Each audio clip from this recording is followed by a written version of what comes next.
안녕하세요. 4월 3일 금요일입니다. 오늘은 제가 몇 년 전인가요? 41년 전에 군에 입대한 날이네요. 41년인가요? 네, 41년.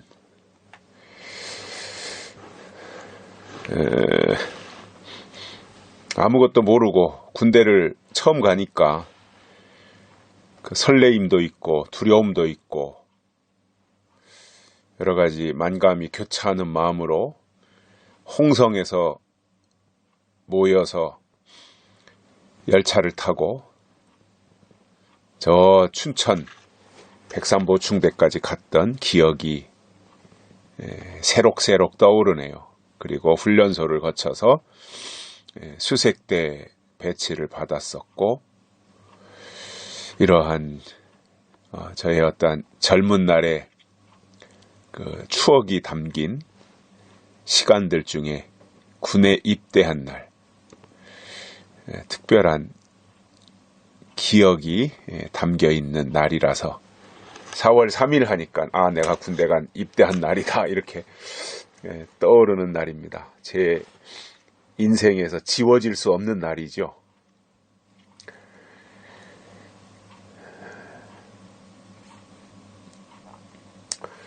제가 며칠 전인가 그런 말씀을 한번 드렸어요. 추종자가 될 것이냐, 관찰자가 될 것이냐. 추종자는 맹목적이 되는 거지요. 추종. 어떤 사람을 추종한다고 할 때, 추종한다는 것은 이미 그에 대한 비판 능력을 상실한 거예요. 분별도 못하는 거예요. 그죠? 맹신하고 맹종하는 상태가 되는 거죠. 이 추종. 하나님은 우리가 하나님을 추종하기를 원치 않으세요. 이건 무슨 이단 사이비 집단이나 추종이 있는 거지요. 그리고 또 한 가지 이제 관찰자였죠. 관찰자. 뭔가 이렇게 분석하고 분별하고 견제하고 뭐 이렇게 옳고 그름에 대한 판단을 하고 평가도 하고 비판도 하는 이 상태가 관찰하는 거예요. 하나님은 우리가 관찰자가 되기를 원하시는 거예요. 그리고 우리가 정말 성숙한 민주주의 시민이라면 우리는 추종자가 되면 안 되고요. 관찰자가 돼야 돼요. 근데 우리나라의 현재 문제가 뭐냐면 추종자들이 있는 거예요. 문빠라고 하죠. 흔히 문빠. 그래서 그냥 어떠한 비판 능력도 없이 이런저런 어떠한 분별 능력도 없이 분석할 수 있는 능력도 없이 그냥 누가 말했으니까 그건 무조건 옳다. 누가 했으니까 이건 무조건 맞다. 그래서 요즘 나오는 말이 뭐예요? 민주주의가 아니라 문주주의라고 하죠. 민주당이 아니라 문주당이라고 그럽니다. 좋은 말이 아니거든요. 왜 그렇습니까? 추종자라는 거예요. 문재인이라고 하는 사람을 추종하는 거예요. 그를 국민이 41%가 그에게 표를 주어서 이제 대한민국의 대통령이 되었으면 그로 하여금 일을 잘할 수 있도록 또 힘을 실어줄 땐 힘을 실어주고 그리고 뭔가 잘못할 때는 비판도 하고 정신 차리게 하고 또 빼딱한 길을 갈 때 바로 갈 수 있도록 언론이나 또 국민들의 여론이나 이러한 것을 통해서 뭔가 이렇게 견제구를 날려야 되거든요. 근데 그러한 기능을 상실했어요. 그러다 보니까 독재를 하건 자기 마음대로 하건 누구 하나 비판을 안 하는 거죠. 그 주변에 있는 사람들이. 그러다 보니까 우리들 병원 김수경이 이 과거 박근혜 때 최순실보다 훨씬 더한 농단을 하고 있다고 그러잖아요. 국정농단을. 그러니까 저는 이렇게 그런 생각을 왜 하느냐 하면 그렇게 지금 문재인 정권이 과거 박근혜 정권을 향해서 국정농단 최순실 얼마나 우려먹었습니까? 그렇게 해서 쫓아내고 정권을 잡았다면 이 사람들은요, 절대로 국정농단하면 안 되는 거예요. 자기네들이 전 정권을 국정농단했다고 쫓아내버렸다면 자기들은 국정농단하면 안 되잖아요. 그들의 말이 옳고 그들이 정말 정의감을 갖춘 진보라면 그러면 안 되죠. 근데 이 사람들은 진보가 아니거든요. 이 사람들은 주사파지. 그러다 보니까 과거 정권을 약점으로 뒤집어 씌워가지고 올가미를 씌워서 국정농단이라고 하는 이름으로 쫓아내고는 자기들이 그 자리를 차지해서는 지들 마음대로 해서 국정농단에 한 1000배는 더 하고 있는 거예요.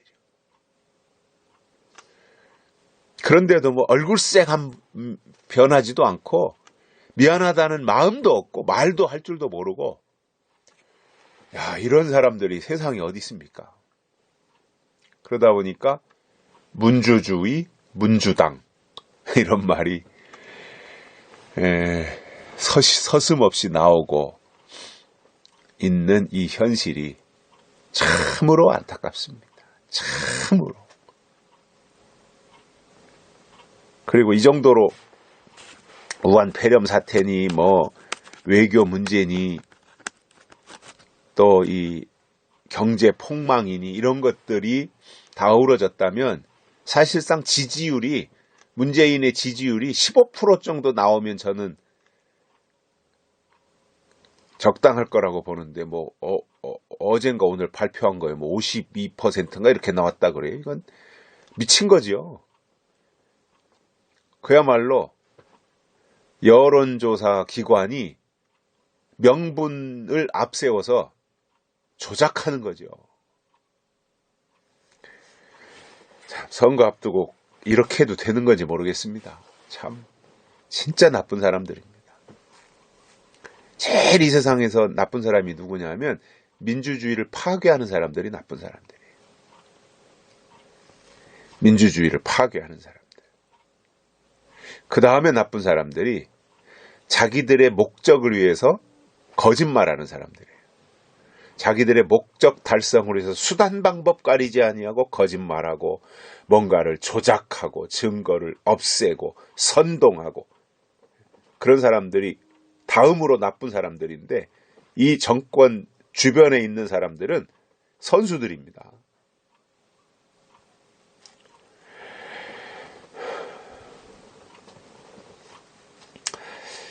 자, 오늘 말씀은요, 갈라디아서 6장, 갈라디아서 6장 7절입니다. 스스로 속이지 말라. 하나님은 만홀히 여김을 받지 아니하시나니 사람이 무엇으로 심든지 그대로 거두리라. 그대로 거두리라.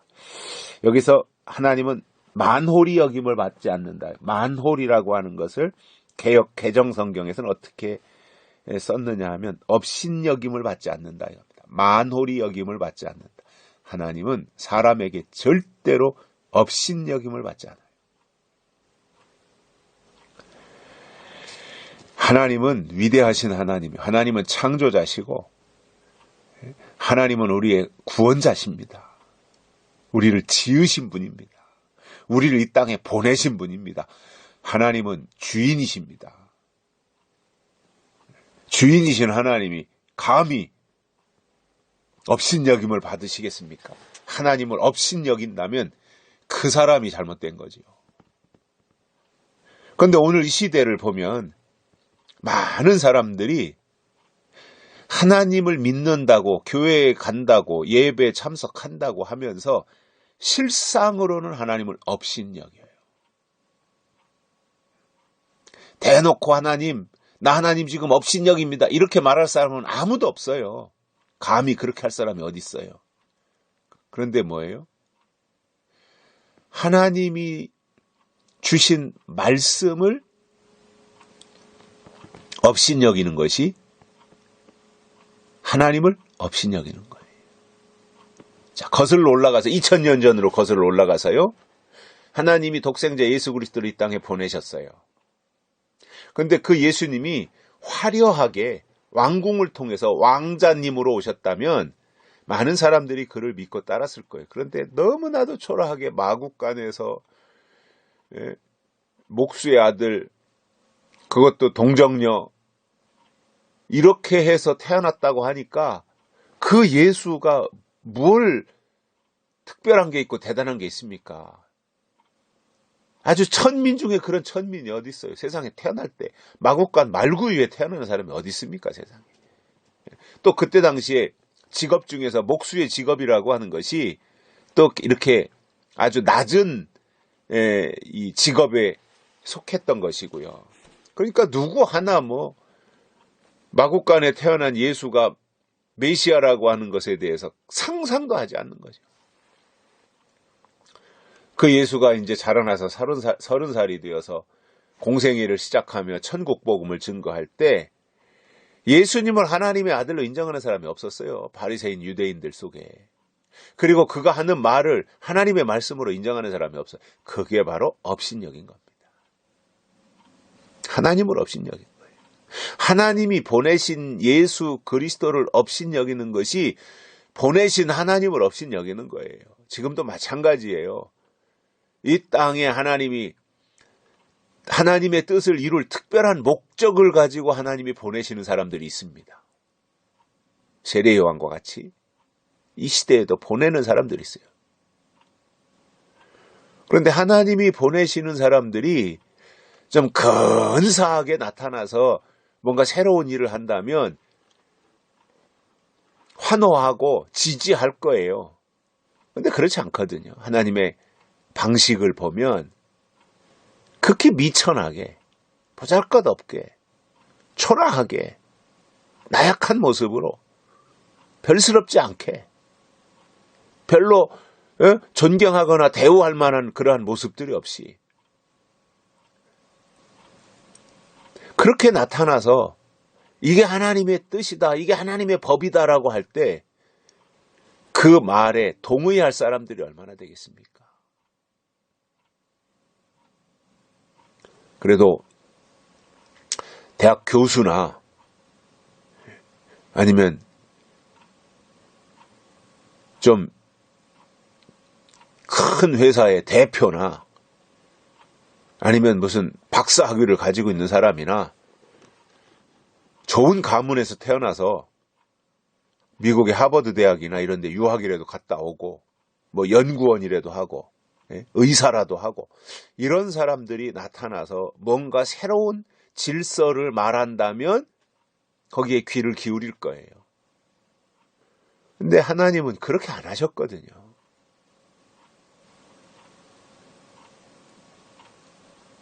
그러다 보니 하나님에 대해서 진실을 말해도 사람들은 그 말하는 사람을 보고 아유 저런 사람 속에서 뭐 진리가 나오겠어? 저런 사람 속에서 뭐 하나님의 새 법이 나오겠어? 마치 예수님 초림하셨을 때 나사렛에서 무슨 선한 것이 나오겠느냐 이렇게 업신여겼던 것과 똑같은 거지요. 근데 사람들이 업신여기건 말건 하나님의 역사는 한결같이 그 방향으로 진행을 해오셨고 앞으로도 그러신다는 겁니다. 그래서 하나님이 보내시는 말씀을 무시하는 것이 하나님을 무시하는 거고 하나님이 보내신 사람을 업신여기는 것이 하나님을 업신여기는 겁니다. 사람을 보지 말고 그 사람을 통해서 역사하시는 하나님을 볼 수 있어야 돼요. 그런데 사람들은 하나님을 보려고 하는 것이 아니라 사람을 보고 에이 저 사람은 별거 아니여 이렇게 해서 그 사람을 무시해버려요. 사람을 업신여겨버려요. 그게 바로 그 사람 속의 역사는 하나님을 업신여기는 거예요. 우리가 정말 하나님께로부터 부르심을 받은 믿음을 가졌다면 우리는 사람을 보고 평가하고 판단하지 말고 그 사람 속에서 역사하는 영이 하나님의 영이냐 사단의 영이냐 이것을 잘 관찰해야 바로 가는 것이지. 그래서 우리가 관찰자가 돼야지 맹목적으로 추종하는 자가 되면 사람에게 빠져가지고 별천지로 가는 거예요. 신천지로 가고요. 삼천포로 빠진다 그 말이죠. 그래서 저는 가끔씩 그런 생각을 합니다. 빨리 가는 게 중요한 것이 아니라 바로 가는 게 중요하다. 빨리 갔는데 엉뚱한 길로 갔으면 무슨 의미가 있어요 그게. 1등 한들 법을 어기고 엉뚱한 방향으로 간 게 무슨 의미가 있습니까? 좀 늦더라도 더디더라도 돌다리도 두드려가는 심정으로 바로 가는 게 중요하잖아요. 주의 인도하심을 따라서. 근데 어떤 사람은 빨리 가면 된다고 말하는 사람들이 있어요. 빨리만 가면 된다. 말이 돼요 그게? 아니 빨리만 가면 됩니까? 바로 가야죠.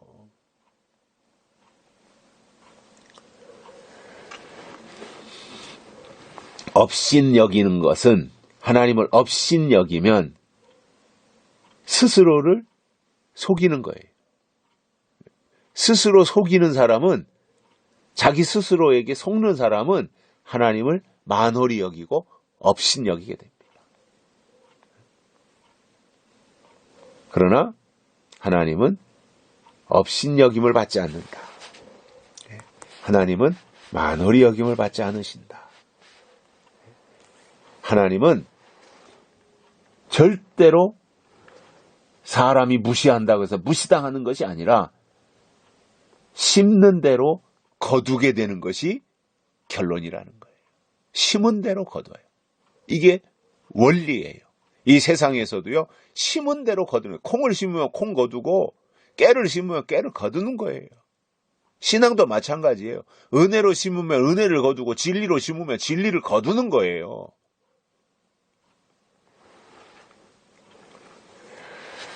저는 요즘 세계가 참 이 전염병 대재앙을 맞이해서 돌아가는 이 부분들을 보면서 하나님을 업신여긴 결과다 그렇게 생각을 합니다. 하나님을 업신여겼다. 입으로는 시인했는데 행위로는 부인했어요. 그게 업신여긴 거지요. 이게 심은 대로 거두는 거예요. 창세기에서도 노아의 홍수에서 나온 사람들이 또 다시 숫자가 늘어나니까 바벨탑을 쌓잖아요. 바벨탑. 하나님을 대적하는 거예요. 저는 오늘 이 시대의 교회들이 바벨탑을 쌓았다고 생각을 해요.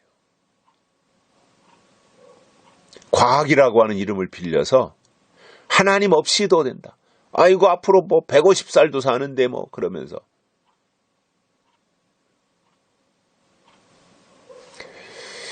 이게 바로 심은 대로 거두는 거예요. 그러니까 이놈들 봐라. 너희들이 나를 향해서 도전을 해? 까불지 마. 그동안 뭐 인류가 얼마나 눈부신 발전을 하면서 과학의 힘이 못할 것이 없다라고 생각을 했어요. 과학의 힘이. 그런데 인간이 이 전염병, 눈에 보이지도 않는 이 전염병에게 이렇게 허망하게 무너질 줄을 누가 알았습니까? 까불지 말라는 거예요. 까불지 마라. 자만하지 말아라. 하나님 없이 될 것 같으냐? 하나님 없이 된다고 착각하지 말아라. 너들 힘으로 된다고 착각하지. 아니 우한 폐렴이 다 전국에 세계에 다 퍼져버리니까 아니 비행기가 제대로 뜨길 합니까? 사람들이 어디로 여행을 다닐 수가 있습니까? 뭐 이탈리아를 갈 수 있습니까? 관광지나 이런 좋은 성당이나 이런 것들이 두루두루 갖춰진 이 이태리 이런 데 갈 수가 있습니까? 저 스페인 갈 수가 있습니까? 이 엉망진창이 졸지에 다 돼버렸어요. 야, 이렇게 나약한 존재, 눈에 보이지도 않는 이 바이러스, 이 전염병 앞에 인간이 이렇게 처참하게 무너지는 이 모습들을 보면서 인간은 연약하구나. 하나님이 보실 때 야 이놈들아 또 바벨탑 쌓냐? 까불지 마. 건방진 것들 이러고 계시지 않겠어요? 하나님은 절대로 업신여김을 받지 않으십니다. 그리고 우리가 행한 대로 하나님이 갚으실 겁니다. 그리고 우리가 믿은 대로 하나님이 갚아주실 겁니다. 잘 믿자 말입니다. 하나님을 업신여기지 말고 하나님을 기쁘시게 해드리고 하나님의 뜻대로 살아가자 그겁니다. 여기까지 하겠습니다. 감사합니다.